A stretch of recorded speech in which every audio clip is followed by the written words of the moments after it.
السلام عليكم ضيوفنا الكرام أهلا بكم إلى هذه الجلسة الأولى and gentlemen, and welcome to the first session of the second day of the fifth version of Al Jazeera Forum. And today we'll be talking about the different powers,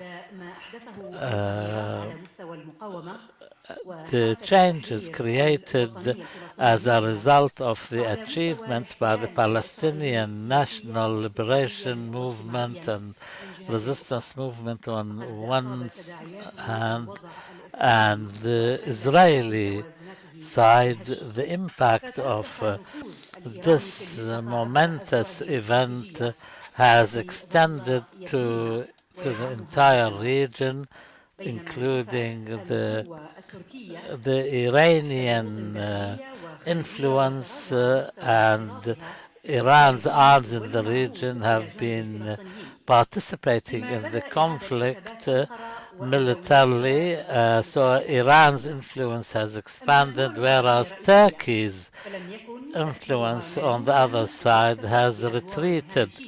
The Arab countries, however, had almost none influential impact, and their role has been marginal.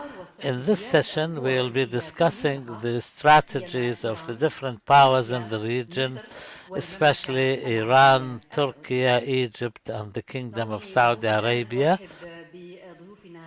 Let me first of all introduce our speakers. Mr. Abbas Arakchi, he is the Secretary General of the Foreign Relations Council.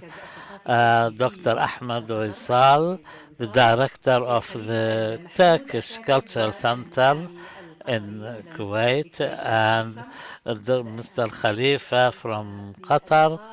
We will start this session by giving each panelist some time to present how can we understand Iran's calculations and Iran's influence, and to what extent will it impact this conflict?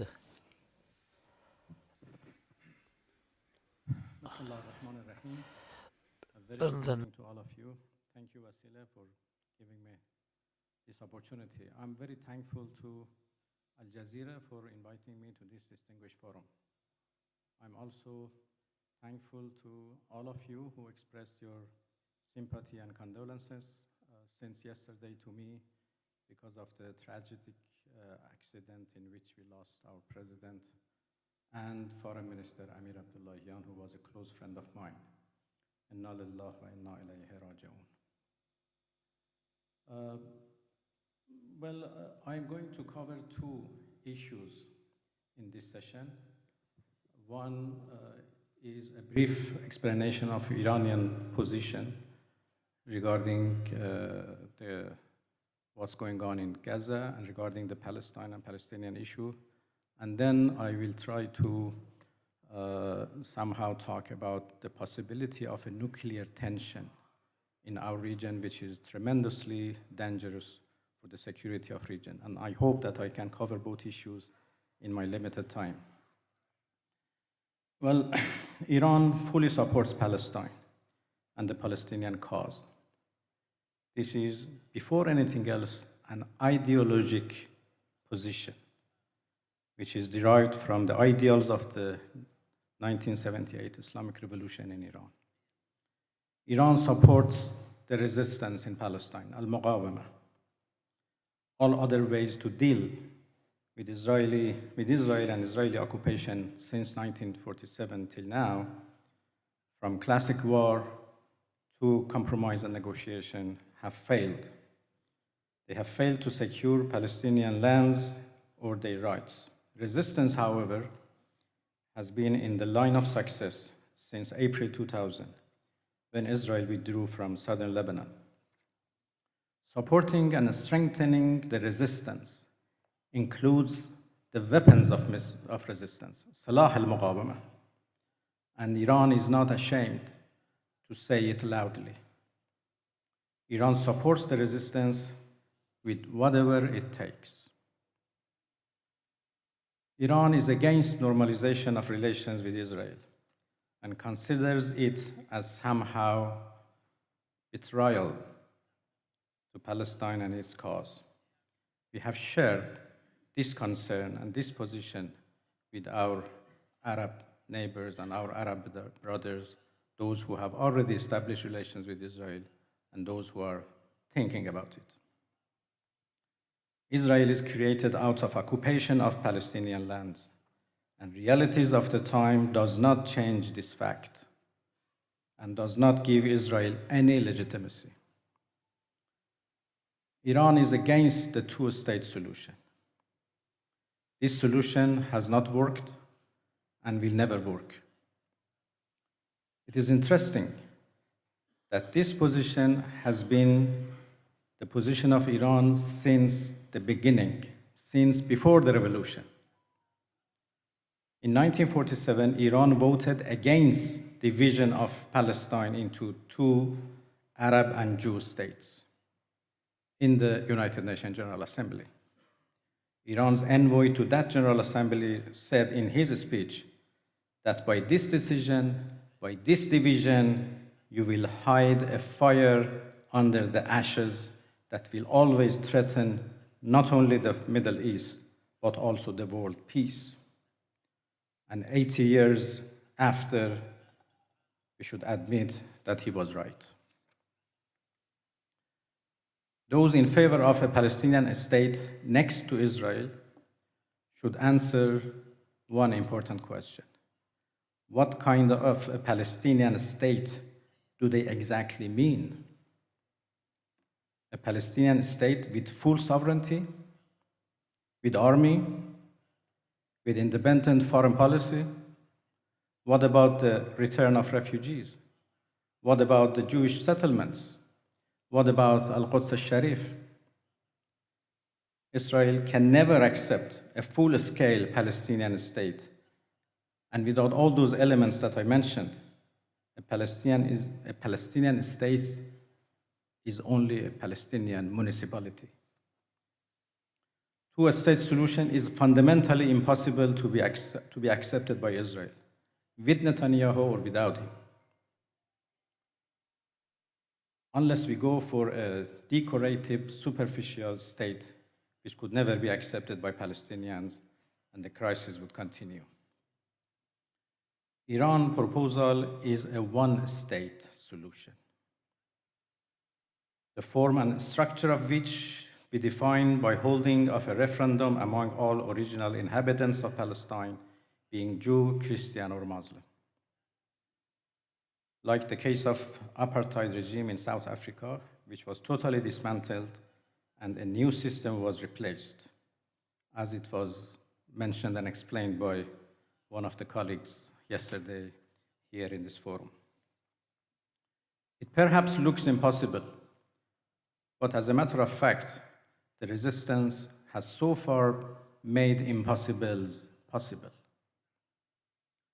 The myth of Israel has now collapsed. We all remember 1982 Lebanon war, in which Israel invaded and rapidly occupied Beirut and South Lebanon. Compare it with the current situation. Now Israel has to respect the deterrence established by Hezbollah since the second Lebanon war in 2006. Things have changed and more changes are ahead of us. On the second subject, a nuclear tension in the region. One of the impacts of Tufan al-Aqsa, which is tremendously important for the security of the region, is an increased level of nuclear tension because of nuclear threats by Israel. In November 2023, I'm sure all of you have heard about that, about a month after Tufan al-Aqsa, the Israeli Minister of Heritage said a nuclear bomb in Gaza is an option.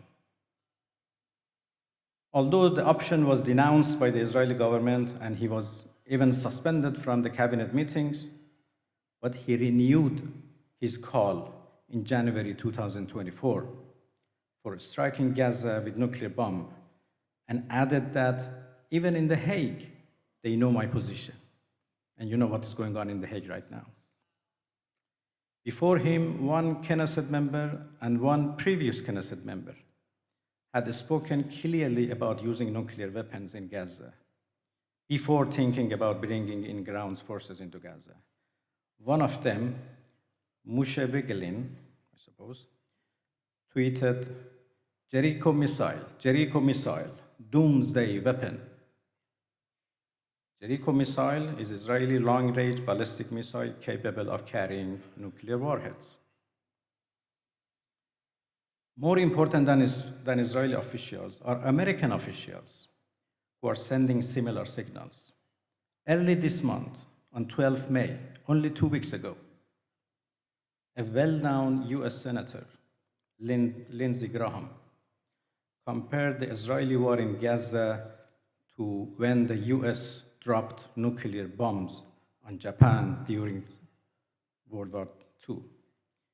He said, when we faced with destruction as a nation, we decided to end the war by bombing Hiroshima and Nagasaki with nuclear weapons. That was the right decision. Israel should do whatever it has to do. A month before Graham, another US Congressman, Tim Walberg, had advised Israel to get it over quick with Hamas in Gaza, like Nagasaki and Hiroshima.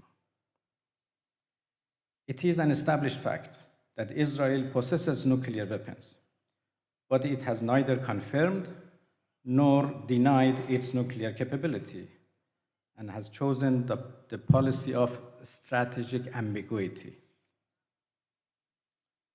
It looks, however, that after Tufan al-Aqsa and after nearly 8 months of resistance in Gaza, Israel is now forced to come out of ambiguity and use nuclear threat in a more transparent way. As Amr Moussa, the former Secretary General of the Arab League, said, the Israeli minister's statement not only raises the possibility of threatening nuclear weapons, but suggests that the existing extremist government can use them. It goes without saying that a nuclear threat by Israel could change the security equation in the region and force others to rethink their security calculations. أستاذ عرقجي دقيقة. Okay. And force others, this is very important. The Israeli nuclear threat can force others to rethink their security calculation and their nuclear postures. The recent Israeli strike against a radar system next to a nuclear facility in Isfahan, even though was neutralized by the Iranian air defense, added to the concern that how much the Israeli regime can be dangerous when it comes to the nuclear issue. Everybody remembers that in 1981 and 2007, Israeli forces attacked 2 so-called nuclear facilities in Iraq and Syria and sabotaged an Iranian nuclear facility twice in 2020 and 2021. Against the nuclear ambiguity doctrine of Israel, Iran and Arab countries in the Middle East share the same nuclear doctrine. They will have سيد joined... عرقجي اسمح لي فقط سنعود إليك. Okay, only one. تفضل. They have all joined NPT and reject nuclear weapons. They all want full use of nuclear technology for peaceful purposes, and above all, they all support nuclear-free zone in the Middle East. And I think this is the solution for the Middle East, to go for a nuclear-free zone in the Middle East in which the Israeli regime should be disarmed. Thank you. وخالية من الصراعات كذلك، وهي التي تعج بها المنطقة. إذا ما تحدثنا سيد أحمد عن الدور التركي، صحيح أن تركيا انضمت مؤخرا إلى الدعوة التي رفعتها دولة جنوب إفريقيا has joined South Africa's case against Israel, but Turkey has been blamed for not doing enough by way of support for the Palestinians. Can you please tell us about Turkey's role?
as a result of its role in the region.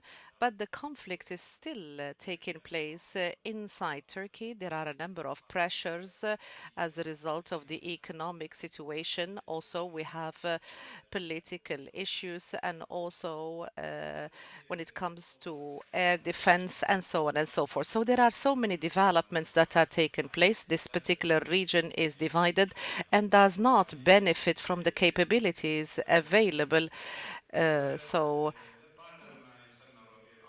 So after the Arab Spring, Turkey stood up with the different peoples, and Iran at the same time also became strong, particularly after the conclusion of the agreement between Obama and Iran. And there was also the Kurdish projects also in the northern part of Syria, and also there was a referendum between Turkey and Barzani in order to separate Turkey from that particular region, and this has weakened and impacted Turkey. And of course, when you are a democratic country, so you are sometimes subjected to a number of pressures.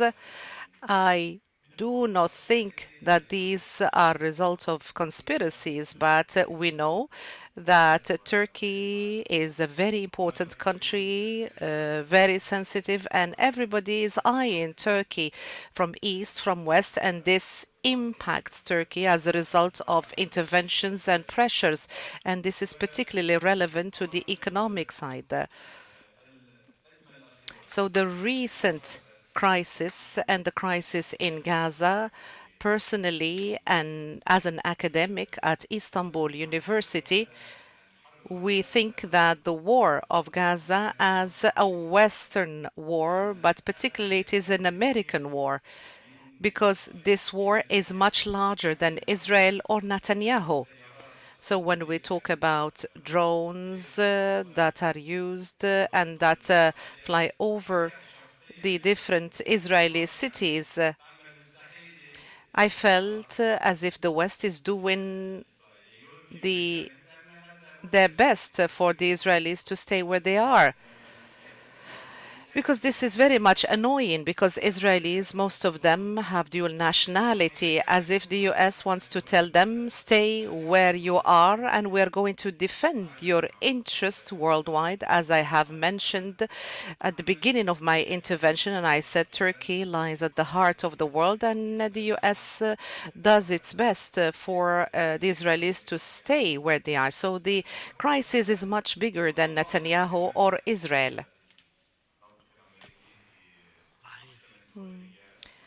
So we see also the pressures at the level of the ICJ, and also we know the impact on the American elections, and Biden might lose the elections. This is the US's project. Even when we talk about an alliance between the US and Israel, this is not the term that we should use here, in my view. So Turkey is aware that this conflict is a US conflict. Yes, Turkey can do more, but Turkey was very much concerned with its own elections. Every year we have our own internal elections, and we're very much busy with the situation inside Turkey. We do recognize also that Iran gained some popularity as a result of the developments that took place, but Turkey does not say that it is fighting with Israel. Of course, it is not part of this conflict. Iran is fighting against Israel, but at the same time, they're not saying that. This is just what I wanted to say about Turkey and Iran. So Turkey recognizes the rights of the Palestinian people. And of course, we should not forget the two agreements that have been concluded. So the situation in Gaza is a continuation of the efforts that are relevant to the deal of the century. So this is the project that still continues, in my view. So the resistance movement or any representatives of the Palestinian people are targeted, are either expelled to Sinai or to Jordan. And this is a project that is a continuous one. So the resistance is facing destruction and genocide, but we have to say that they are fighting back, and this is going to negatively impact the American elections. Biden might lose the elections as a result of what is happening. Does he really care about the elections if we take into account his age?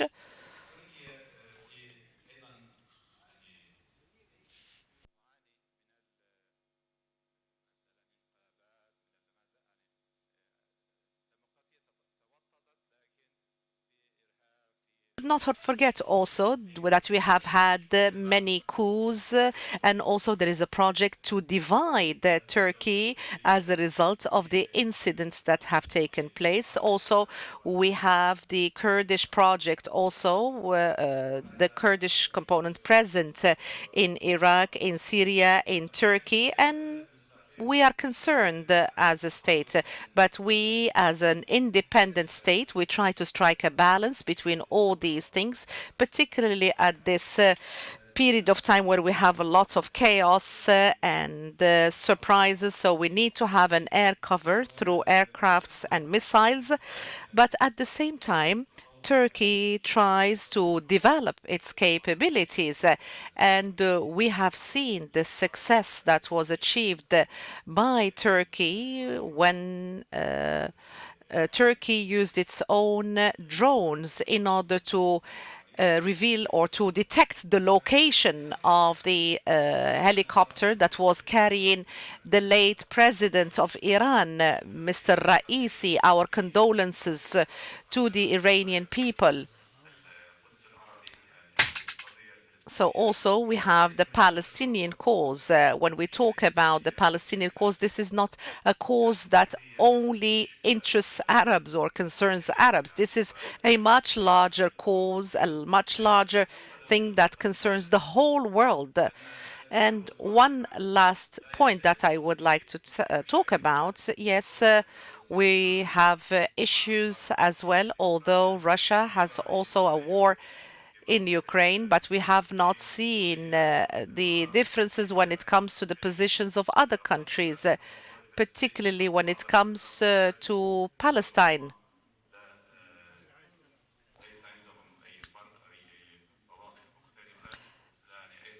So China, India, all of them have the same position. So this is our problem.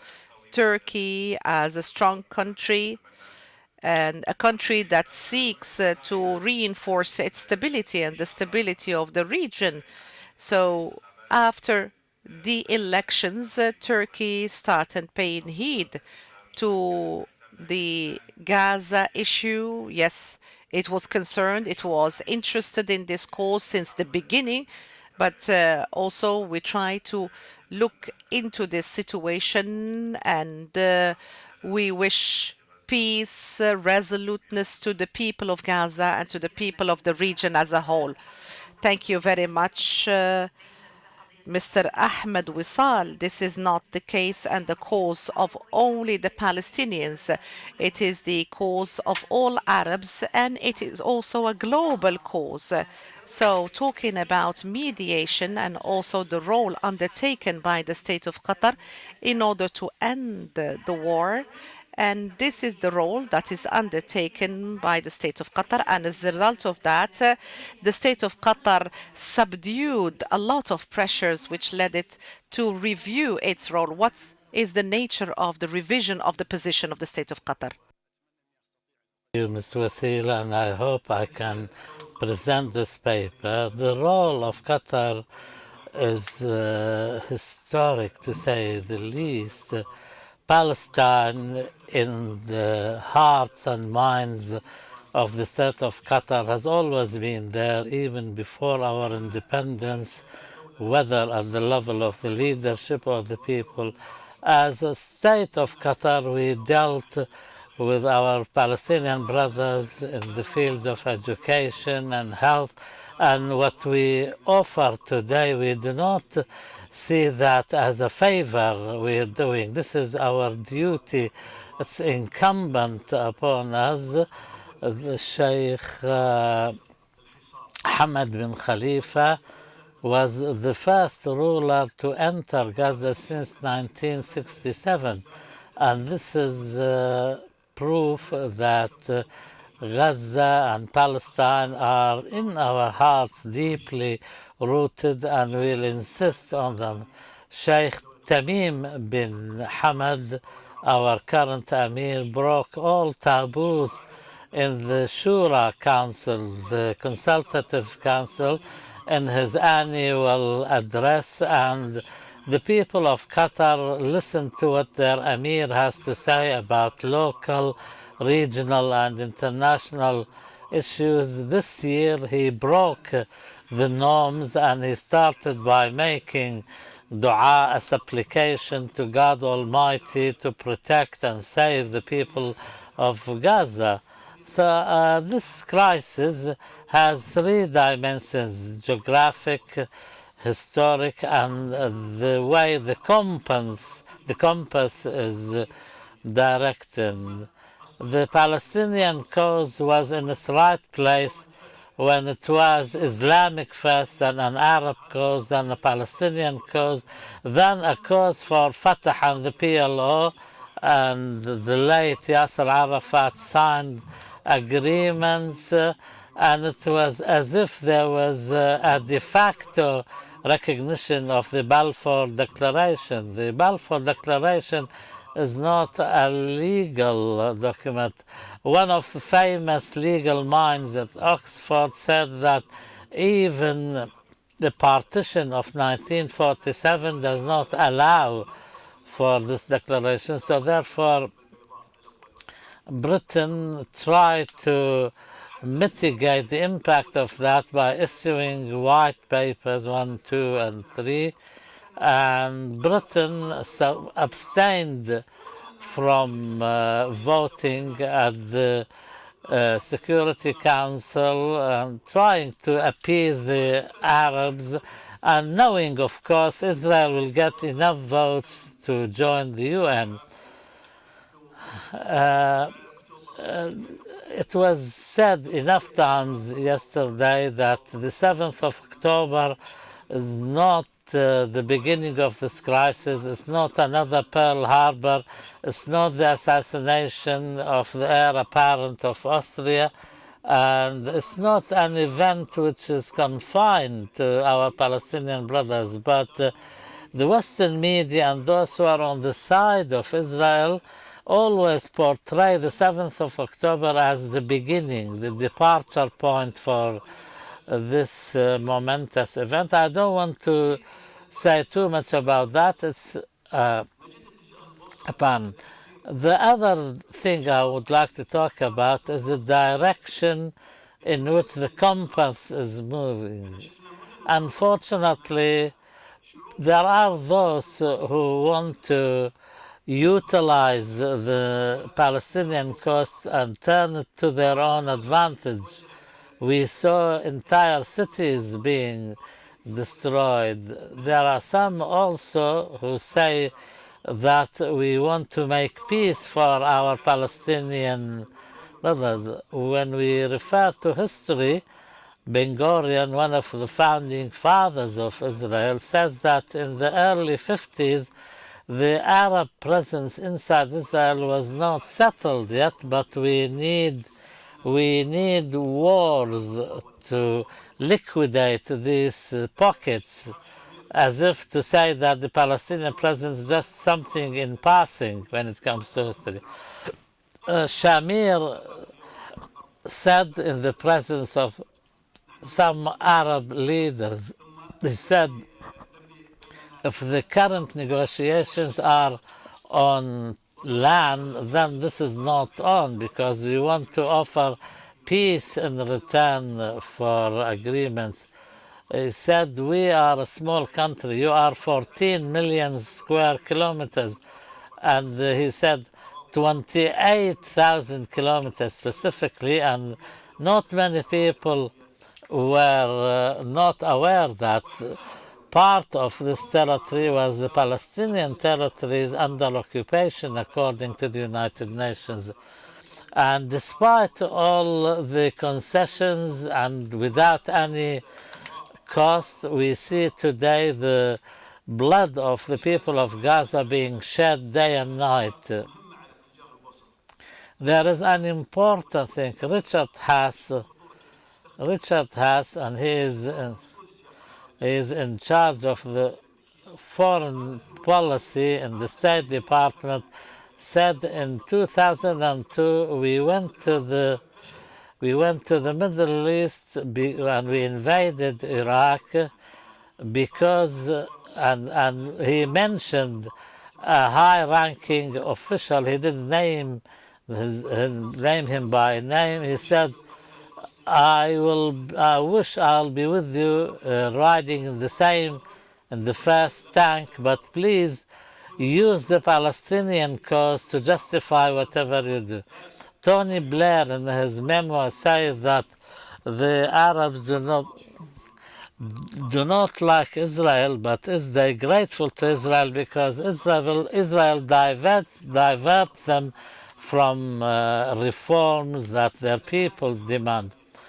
At the end of World War II, the Palestinian cause was dealt with like a transplant a doctor does when, or a surgeon does when he transplants an organ in a human body. The first thing he does, he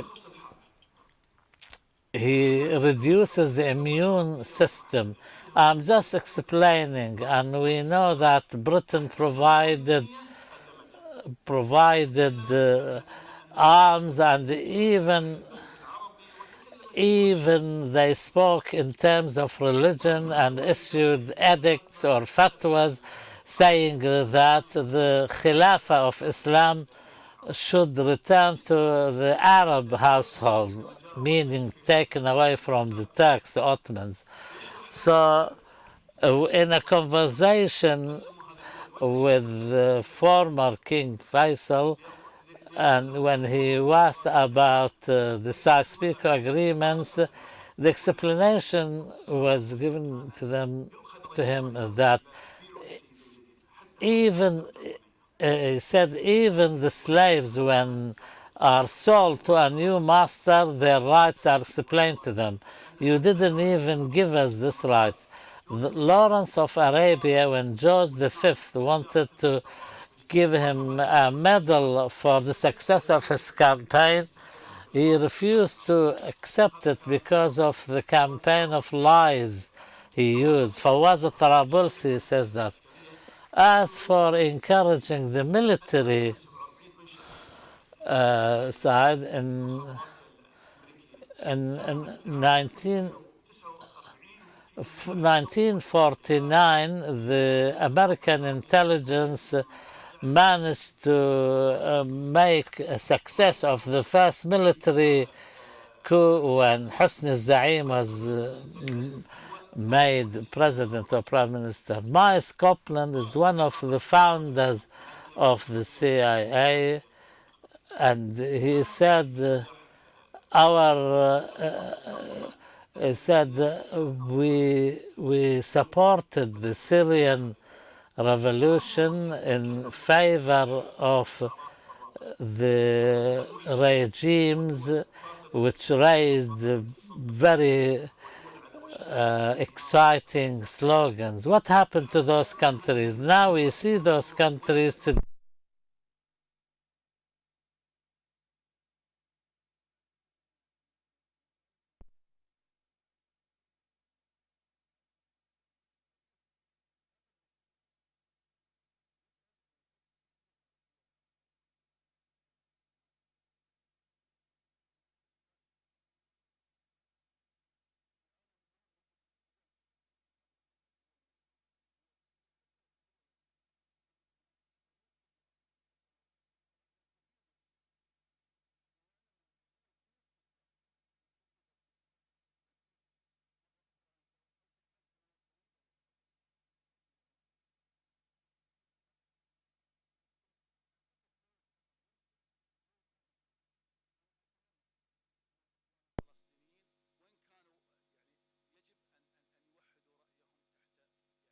They should unite their positions. It's true that they are divided, but they should unite their positions and they should take into account the Qatari point of view because Qatar is the only country which did not use the Palestinian cause to further its own interests. Now, ladies and gentlemen, we open the discussion for the floor and our followers also. Please stick to the theme of this session.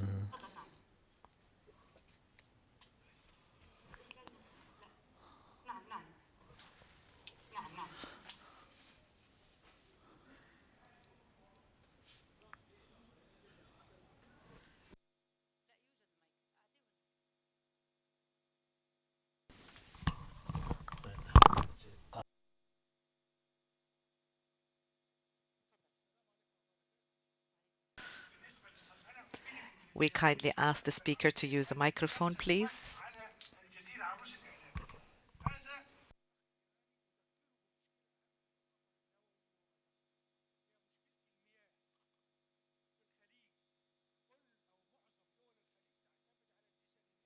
So most countries rely on desalination in the GCC. So should there be a kind of a nuclear pollution, the whole GCC will go thirsty. We have made of water everything living. That is why we have to be very, very careful. Should there be a pollution in the GCC, is the whole GCC going to go thirsty, or are they going to be other sources of support in this regard? Another question, please. Amjad Jibril, a researcher in international relations. I have a compounded question. When we talk about the regional situation and the region as a whole, have they responded to the pressure by the US?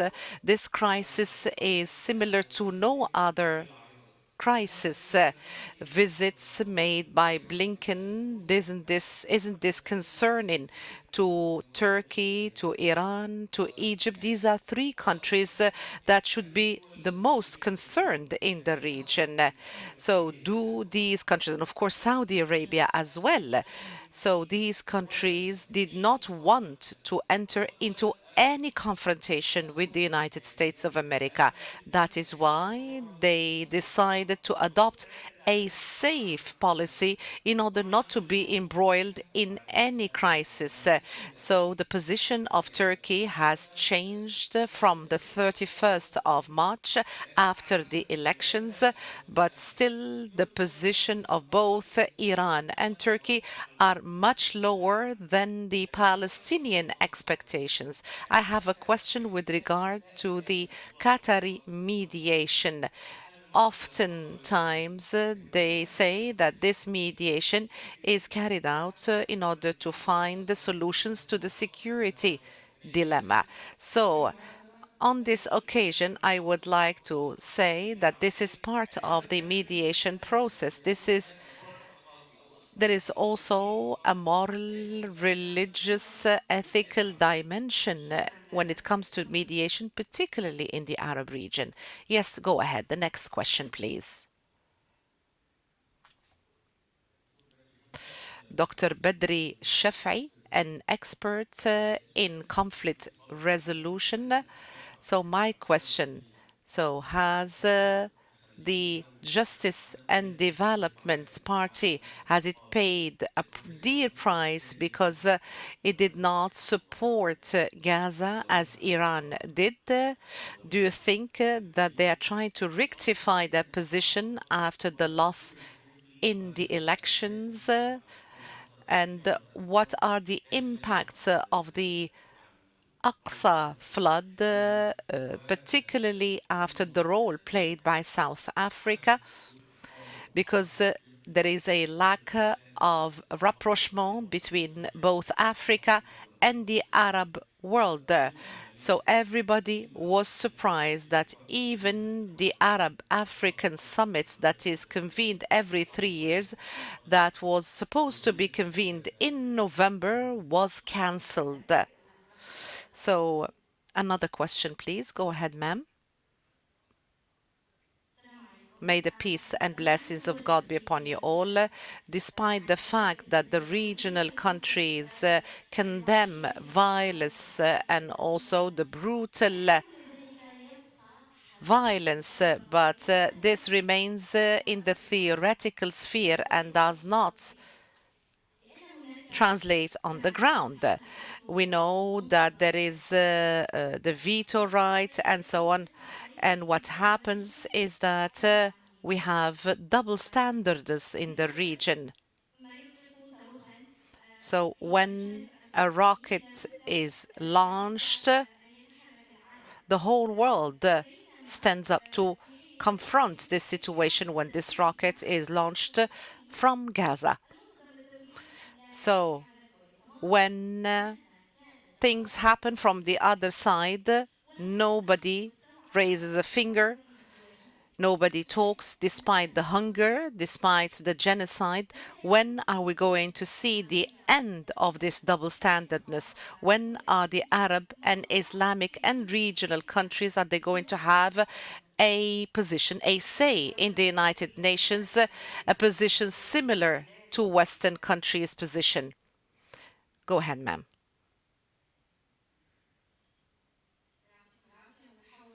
Mona Hawa, a journalist from Al Jazeera. I would like to thank the different panelists for their interventions. My intervention is small, and I have a small question also to the Turkish speaker. Lahyan, may God bless his soul, met his Turkish counterpart, and he asked him very clearly and directly to stop exporting oil through Azerbaijan to Tel Aviv. He said that a comprehensive boycott will impact Tel Aviv, a temporary boycott, not only of gas, which is the backbone of the economy of Israel that goes through Turkey from Azerbaijan to Israel. We do not want to talk about the military support and also the exports of fruits and other products. Only afterwards a boycott started. So up to now and for many, many months, we have not seen any form of boycott. And this is in contradiction with the different speeches. As a Palestinian journalist, we are in pain, we're angry vis-à-vis this feeling of being betrayed. There is an Iranian scholar who said the following. Perhaps I should not say, but I'm not going to mention who said that.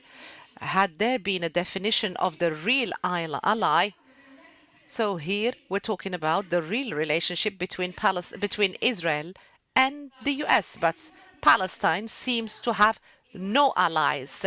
After all the bloodshed, we're talking about 45,000 martyrs. Do they not deserve a real boycott? We have seen all the justifications that have been made there. So this is a betrayal. We cannot beautify the situation through the use of any of the words. Thank you very much. One last question, and after that, we're going to give the floor to our panelists to respond. Go ahead.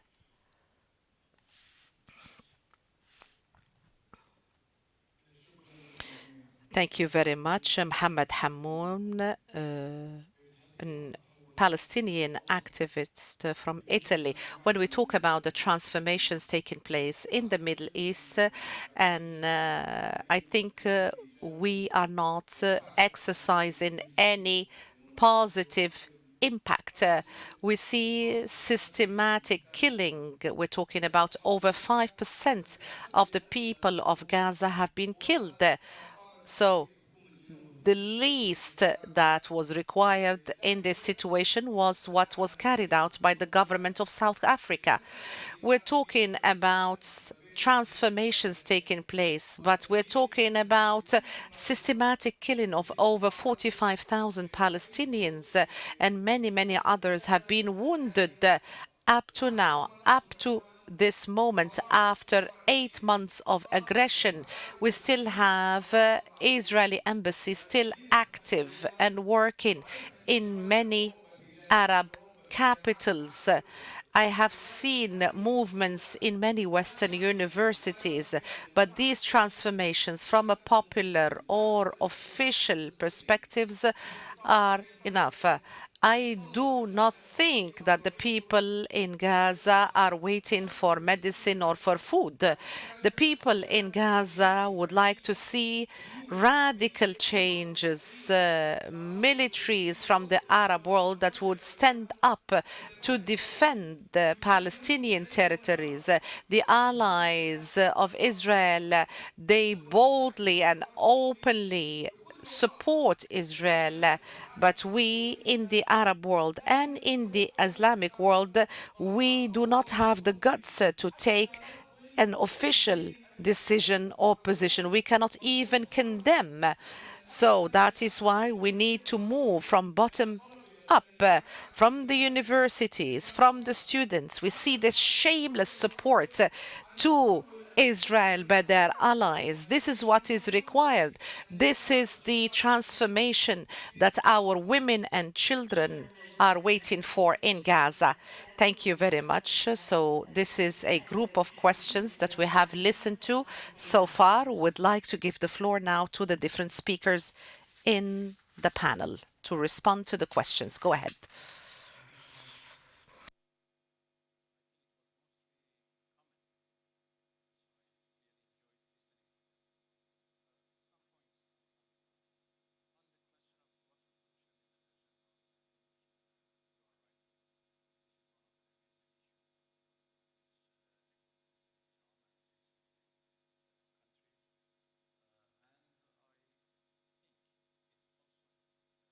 Very good field with less political sensitivities that Iran and GCC countries can start cooperation.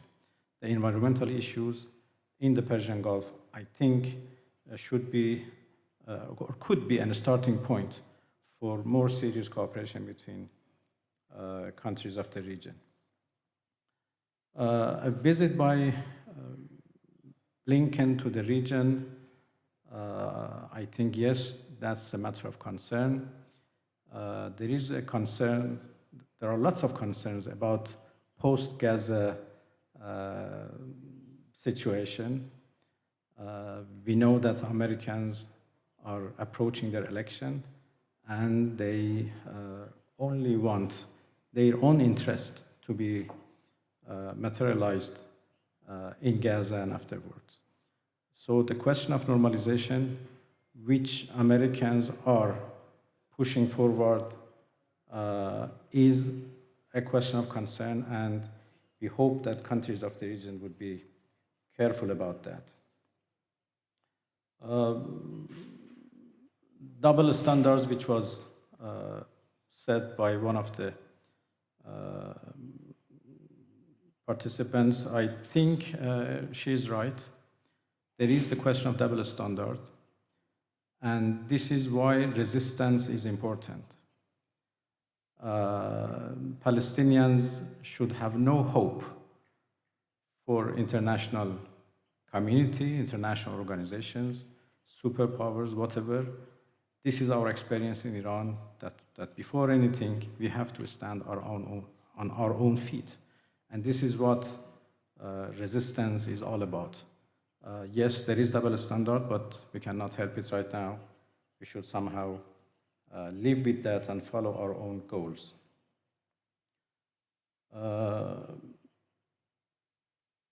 I have to also thank my Turkish colleague for raising the question of Turkey's help to the,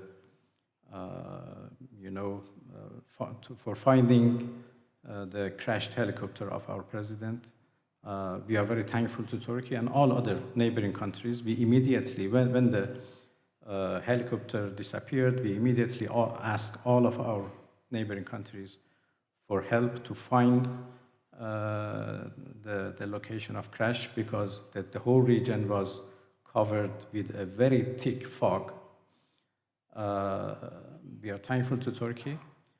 They also contributed to this case. I think cooperation between Iran, Turkey, and Arab countries on all questions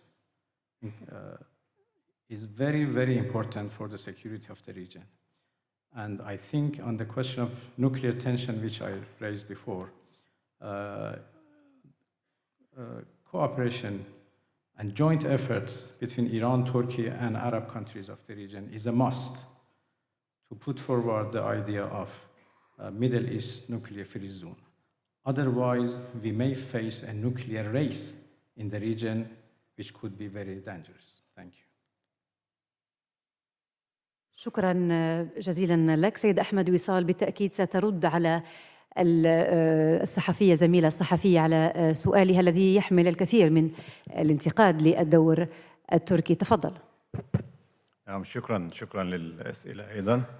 يعني أبدأ مع الصحفية المحترمة. يعني لازم أيضا يعني أتعاطف معكم.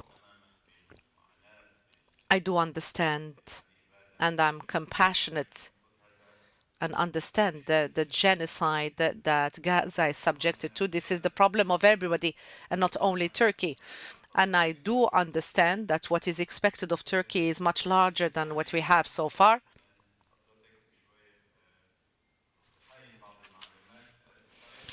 I think that you need to update your information. So Israel exports gas, does not need Azerbaijan gas. The gas from Azerbaijan goes to Europe. The exports from Turkey have stopped, and we hope that all Islamic countries will follow suit, and not only Turkey. This is a huge problematic.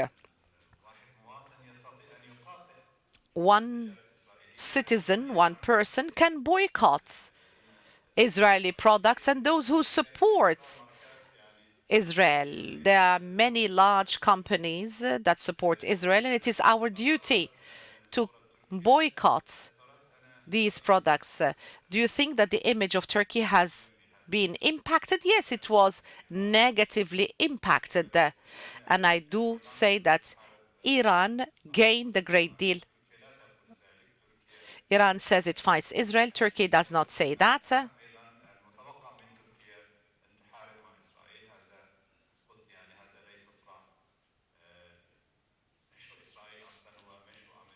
So this war is an American project. It is much larger than the region, and we have to understand the international and larger dimensions of this war. But the problem is that we see many parties being incited against each other. So this is what we witness. And it is necessary to look into this matter. Up to now, I think that Iran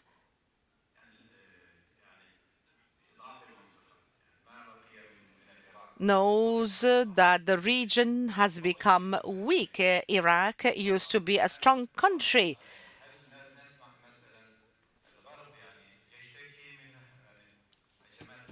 So the West talks about Houthi attacks on vessels. We have to remember in the Hudaydah, when the legitimate government was steadfast, the West put pressure on GCC countries.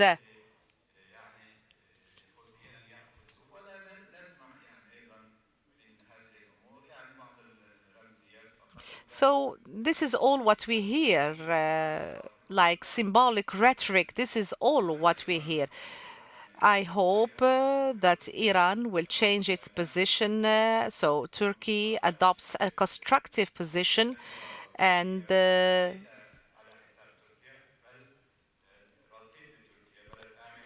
So when there are countries that are safe living around Turkey with deep historical relations, this is something that is going to be very useful. Yes, we remember the Ottoman Empire, but we remember also the Abbasid and also the Persians and Iranians. All of them used to live together. So the Mamluki and so on and so forth, all of them used to fight any attacks coming to them. So we hope that we would have more and more support to each other instead of weakening each other. And I think this is very important. And here I agree with Mr. Habbas Arakji. We need to have real cooperation. This is going to give hope to the Palestinian cause, because we do not want to have any more fragmentations, because fragmentations are going to be of no use and to no avail. Thank you very much, Mr. Ahmed. Would like to go back now to Mr. Khalifa. There was a question that was posed to you about Qatari mediation. The state of Qatar has not only provided mediation, and this is not being partial because I am Qatari. Qatar has provided the most important thing that the Palestinians need, which is a window to see what is happening in Gaza for the whole world to have access to this information. All the crimes that are committed, the siege under which hospitals are, the targeting of civilians, targeting of institutions that have nothing to do with the war on the ground, such as schools, hospitals, and places of worship. This role is very costly, and the state of Qatar is aware of the cost of this role. Broadcasting the image from the ground, from what is happening on the ground, is very important indeed. That is why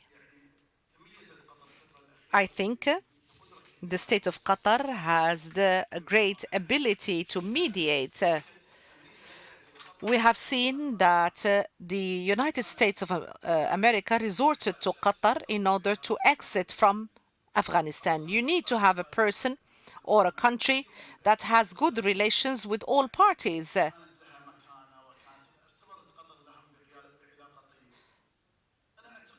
I think the recent period of time,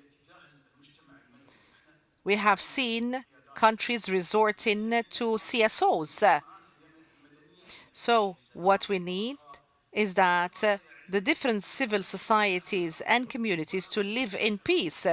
And I do commend the intervention by Ahmed Wisal. We need to have peace in the region. We need to extend our hands to each other.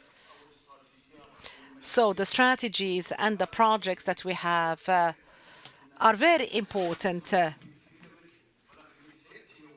So we have to know that you have to make sure that the whole region, the great powers and small countries, to understand that if you have what you need, this doesn't mean that it will stay with you.